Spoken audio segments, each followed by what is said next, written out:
राष्ट्रवादी काँग्रेस नेते राजेंद्र जैन यांच्या वाढदिवसानिमित्त गोंदिया भंडारा जिल्ह्यातील नेत्यांनी कार्यकर्त्यांनी शुभेच्छा देत गोंदिया विधानसभा क्षेत्रातून विधानसभा निवडणूक लढवून प्रतिनिधित्व करण्याची विनंती केली। तर राजेंद्र जैन यांनी देखील महायुतीच्या वतीने संधी मिळाली तर नक्कीच गोंदिया विधानसभा क्षेत्राचं प्रतिनिधित्व करेन असा शब्द दिला।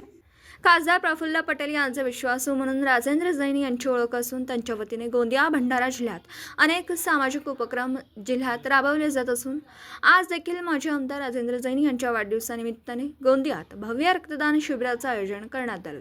तर जिल्हा सामान्य रुग्णालयात फळ वितरण करण्यात आलं। गोंदिया शहरातील NMD कॉलेजच्या ऑडिटोरियम हॉलमध्ये त्यांचा वाढदिवस कार्यकर्त्यांनी केक कापून साजरा केला।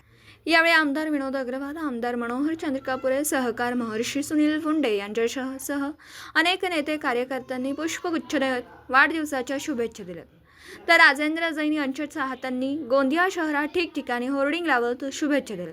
गोंदियाहून प्रतिनिधी अमरदीप बडगे।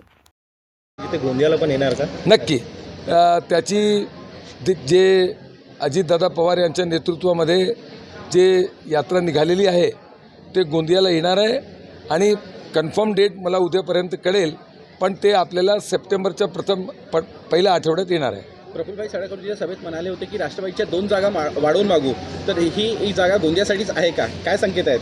प्रफुल्लभाईंनी तुम्हाला काय सांगितलं, ते मोठे नेते, आमचे सर्वांचे नेते, निर्णय करणारे नेते आहे।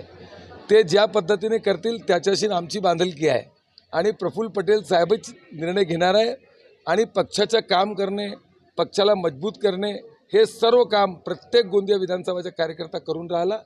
पण प्रत्येक कार्यकर्त्याला माहीत आहे आणि प्रत्येक कार्यकर्ता जे राष्ट्रवादी काँग्रेसच्या ग्राउंड बेसिसवर काम करत आहे त्याची एकच मागणी आहे की गोंदियामध्ये राष्ट्रवादी काँग्रेसची तिकीट पाहिजे।